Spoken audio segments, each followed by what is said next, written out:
The past 4 meetings, this pairing has only produced 1 goal. So would 2016 be any different? Let's find out by joining Ger Canning.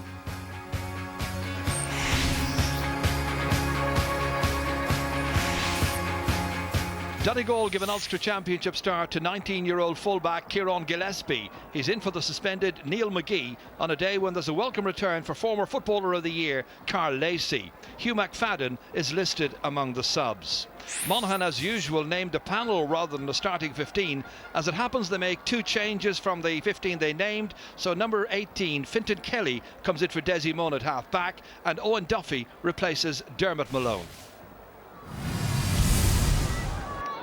Joe McQuillan from Cavan gets this Ulster semi-final underway, and it is Donegal playing from right to left in the first half, and Michael Murphy straight away, the team captain, leading the charge here. They're looking for an early score here. They might get it as well. They do. After about 13 seconds, Carl Lacey announces his return to championship action. What a good start that is. Playing today in his 45th ever championship match, and he gives Donegal a flying start. Martin O'Reilly now. Inside towards Michael Murphy against the goalkeeper, and the goalkeeper is 6'4" tall. Murphy is about the same height. He turns off the post and up and over the bar. Good score by Michael Murphy. First time he's got the ball in his hands tonight, and he makes it count, and Donegal lead by 2 points to no score. Shane Carey. On his right hand side he's got Ryan Wiley. Moves it inside to him, takes a return. Carey, very awkward angle. Can he make it? What a very good score that is. It's come after 10 minutes. It's Monaghan's first, and it's the DCU student, Shane Carey, who makes the most of this opportunity and makes it 2 points to 1. Mark Anthony once again is fisted down, this time by Darren Hughes, somewhat defiantly, and then calling on Owen Duffy to come and take it up. Duffy has scored a goal against Down in the quarter-final. Here in the semi-final, giving it off to Conor McCarthy, and McCarthy lets it off his left boot, and that's beautifully over the bar. Nice play. He's been involved quite a bit since the start of this match, and this time he gets his reward at the receiving end of a pass from Duffy. He puts it over and levels up the game, 3 points apiece. Owen McHugh look to try and work this ball forward now, but as you can see, unable to go through the centre because the centre is clogged with Monaghan players, so they're having to go down the flanks, and they've got players like Owen McHugh and Ryan McHugh, his cousin, and they're so pacey. McBrearty has a good left boot, and McBrearty nails this one, and the game is tied up through Paddy McBrearty's point coming on the half hour, and it's 5 points apiece. McAnespi's run here, the one which was picked out by the goalkeeper. Monaghan did much better with their kickouts, I think, in the first half. Only lost 1 to Donegal. Kelly boots it ahead. Duffy goes after. That's Owen Duffy trying to round Lacey. He succeeded, and he fists it over the bar. Point per team. Started the second half, 7 each. Over towards the new man in, Kieran Gillespie, played in the minor All-Ireland final just 2 years ago. Thompson trying to get it onto his left. He's got a support player. Oh, what an effort that was.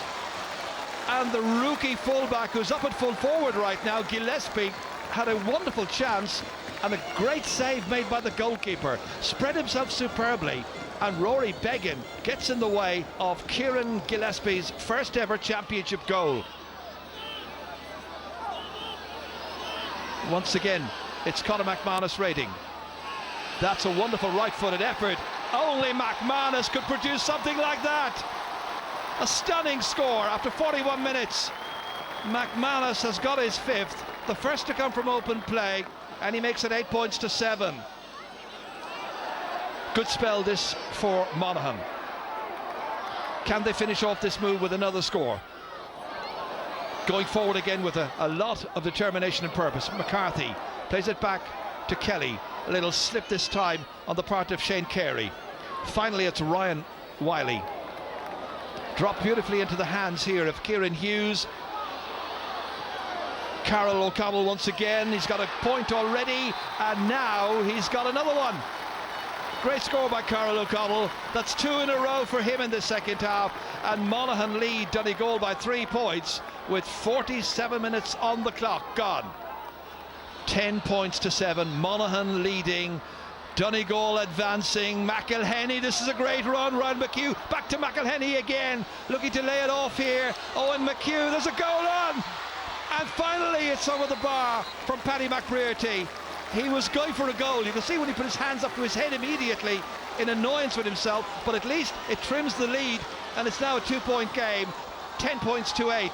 McBrearty's 3rd point of this match, but an absolutely brilliant run. Best of the match so far for Donegal. Frank McGlynn injecting a little bit of pace, and there was what looked like a body check or a coming together there. McElhenney is the Donegal player involved. Joe McQuillan is given the black book to McElhenney, and he was shown a yellow card in the first half, so he can't be replaced. It's effectively a red card, so that's a huge loss for Donegal. Well, now it's up to Donegal's 14 men out there to see what they can do to try and rescue this game. They're still very much in it, but their shooting needs to be a little bit better. Marty O'Reilly taking it back from Owen McHugh. Slip back in here. It's a goal chance maybe. Oh, it's there! Brilliantly done, and McNeilish has done it again.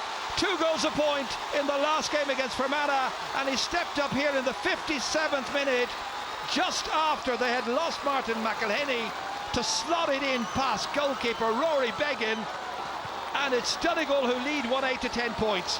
Lovely move. Martin O'Reilly was involved in there as far as Owen McNeilish took evasive action from one of the Donegal backs and slotted it brilliantly into the back of the net. Oh, that's a bad ball with Dick Clark in. He's given it away to Michael Murphy, and Donegal have the chance now coming forward. This time it's Mark McHugh on as a sob earlier on, gives it off to McGee. Eamon McGee turns it back once again here, and the ball is fisted high, and it's fisted over the bar. Christy Toy, the sub, has got it. Not for the first time in his long career, Christy Toy has come up trumps and may well have sealed this match for Donegal. It's 1-11 for Donegal, 13 points for Monaghan. 90 seconds from the finish. Carol O'Connell boots it in here. That's a foul, is it? Yes, a foul by Paddy McGrath. A free kick coming up for Conor McManus. If he puts this over, the teams are level. The chances are the match will finish level. It's beautifully hit. It's wonderfully done. He's got an 8. What a player he's been throughout a wonderful career. And the match is level. It's Donegal 1-11, Monaghan 14 points. The referee looks at his watch, and the game is all over. And for the second week in a row, the Ulster semi-final has finished level. Donegal 1-11, Monaghan 14 points. We showed great character, great heart, played a lot of good football, as did Monaghan. You know, probably were a bit disappointed, haven't put ourselves in a good position that we didn't close it out. But look, fair play to Monaghan and fair play to Conor McManus kicking those scores. Facing an injury time 2 points down, you know, we're happy, I suppose, to get the draw out of it, even though we had a wee bit of momentum towards the end and we would have liked it to go on for another minute or two. All right, well, the consensus from our panel was that it was one of the more enjoyable games of the championship so far. Kieran, what made it so enjoyable for you? I think, Des, it was a full-blooded championship game, played right on the edge. Both teams very familiar with each other. Very difficult game to ref from Joe McQuillan's perspective. I thought he'd done a reasonably good job. There was a couple of calls maybe he missed, but I think both teams played with a serious level of intensity. It was hard hitting. It was not for the faint-hearted, and they both worked hard. Yeah, there was maybe missed frees. There was over 20 wides in the game, but in terms of entertainment, it was a fantastic effort by both teams, and I think the draw will benefit both of them, because it gives them another game. Players that are coming back from injuries will, the likes of Carl Lacey, will get another 60, 70 minutes under his belt, which will help. So overall, in terms of entertainment, great game. All right. Now, Pat, there was some controversy around that Donegal goal.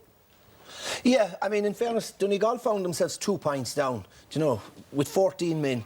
But Donegal showed great composure. And this is a classic goal. Lovely Donegal movement, you know. Martin Riley, Owen McHugh's in it, Kieran Gillespie's in it. You know, the support play, the angles of running, the unselfish play, and an absolutely wonderful finish by Oren McNeilis. But the key to this is here, because we've highlighted Kieran Gillespie, we've highlighted Fintan Kelly making a run, and Kieran Gillespie blocks Fintan Kelly's run and thus allows Oren McNeilis a free run. So bottom line, it was a third man tackle. It should have been a black card. It should have been a free out. I will, in fairness, give Joe McQuillan the benefit of the doubt, and I believe he was unsighted, but it shouldn't have been allowed, full stop. Good finish, though. It was an absolute finish. Do you know what? I thought last night's game was really, I use the word gripping, because it was a really serious championship contest that was in doubt up to the final whistle. And you know, I always know when a game is good or bad. I write notes on it, and I wrote pages on last night's game. And what I wrote about today's games, I could write it on a postage stamp. All right, we'll talk about your postage stamp later. Colin, that Donegal goal, Donegal got inside the Monaghan defence a couple of other occasions as well. Yeah, on a few occasions in the second half, Monaghan kept a fairly high line. They had plenty of men back in defence, but if Donegal were able to break through the first line about 25-30 metres out, there was often a player left completely isolated. Here's Paddy McBrearty, glides in right behind a big number of Monaghan backs, and because he had to go on to his left, if he was a right-footed kicker, he probably would have stuck it in the net. The same thing, of course, happened with the goal as well. And here again with Gillespie getting in, the new full-back, again right in behind. So even though Monaghan had a big number of players, a lot of them weren't doing anything, and what they nearly need is one player sitting inside that line that they have created. Now, Neil McGee did the right thing and gives it back to Cavan and puts it over the bar. It looked like it was going to be the winning score, but the Monaghan defence, which is normally so solid, got breached on several occasions in the last 10 minutes. Particularly, I think, the pace that the McHughes brought to the game at the end was very important for Donegal. So a sweeper behind the sweepers, is it? Yeah, well, they have a pack of sweepers there. They should be able to get somebody to pick the runner from deep who goes in behind. Right. Kieran, you made a note of the kickouts last night. Yeah, it was very interesting, Des. We talk in the modern game a lot about short kickouts and possession, and there the stats are thrown out. But Donegal made a distinct decision last night that Mark Anthony McGinley was going to hit every ball long, and they had 11 kickouts in the first half. They won 7 of them, but there is an element of risk and reward. You can see here, if they lose the kick-out, Donegal are very good at realigning and getting their position. Now that worked for them sometimes it didn't work for them. Ball come out here again, you can see their 3 runners are coming in to pick up that breaking ball, which they're very effective of. The break goes beyond them, and I suppose they're lucky to recover. But you know, they're very good at setting themselves up positionally. But Donegal use it in another fashion as well. It's to flick that ball on. We see here McHennon, he's looking for the McHugh, and McHugh loves to run onto that ball. And the long kick out is creating scores. There's a lot of scores coming off these long kick outs. Here we see Murphy again flicks it on, and that's a distinct element of their tactics, is try and get in and create a goal chance. But here's a perfect example where the long kick out is effective. You have 7 Donegal players trying to get back goal side. Kieran Hughes catches the ball, lays it off very quickly. Donegal are out of position, and all of a sudden it creates a goal chance for Monaghan. So it's people talk about beating the blanket defence to a certain degree, or putting in long ball, but I think the long kick out, if you have ball winners, if you're winning in the right position, the opposition is out of position, and I thought it was very obvious tactic from Donegal, and they got some rewards out of it. They didn't go short all night. Now granted, against Fermanagh they had a few short ones that went over the sideline, so they maybe didn't have the trust in their goalkeeper, and they went long all night. But it's an interesting aspect of the game that you can reap rewards off a long kick out if you're winning it. Okay, so the Donegal goalkeeper features there. He also featured in your copious notes last night. Well, if you know that over the last couple of weeks that Peter McGrath has been very critical of Donegal's tactics, about exaggerating injury and about how they create stoppages that are engineered, and I think this is probably a stoppage that was engineered. Mark Anthony McGinley being hit in the chest by Jack McCarran, and I mean being hit in a very, very light way. As he's falling, he rubs against Christy Tyesfowler, and there he is holding his head in agony. Now, last year, I would imagine we'd have given Tiernan McCann 10 out of 10 for diving. Aesthetically, a poor dive, I would say 7.5. But it just raises the question. I mean, that guy wasn't injured. It was simulation. And maybe it's time that we... And look, it's not Donegal or it's not Mark Anthony McGinley. Every player and every team, there's a lot of them doing it. But maybe it's about time we started addressing where teams are feigning injury to get an opponent yellow card or a black card, and the whole area of simulation. I don't think there's too many teams doing it. I think it's still few and far between. And And that was a bad thing for him to do. I think he'd be a bit embarrassed by himself today. There was a lot of big hits in last night's game where most lads just got up and got on with it as well. No, I will give credit to Joe McQuillan, you know, because you talk about Pete McGrath saying certain stoppages are engineered, and you know he's running down the clock. There was almost a minute and a half wasted. But in fairness to Joe McQuillan last night, for the first time ever, a referee really took note of all the stoppages and he added on 6 minutes injury time. And as a result of that, probably Donegal lost the lead and Monaghan equalised. Okay, we just have to acknowledge the replay next week. The familiarity between the teams. Will any gain advantages from last night? I think they know each other so well, but I've been impressed. Like, Monaghan have introduced a lot of new players like Shane Carey and Conor McCarthy, Owen Duffy, Ryan McAnespie have come in over the last couple of years and are adding a bit of pace to this Monaghan team. So they're slightly changed, but the big guns are basically the same on both sides. And for me, I stick with Monaghan. All right then. Well, still to come, the action from both Leinster semi-finals and 4 key games in the qualifiers. But right now, it's competition time. RT Sport have teamed up with Etihad Airways, proud sponsor of the GA Hurling Championship, to give you the chance to win a fantastic All-Ireland Hurling final weekend break in Dublin.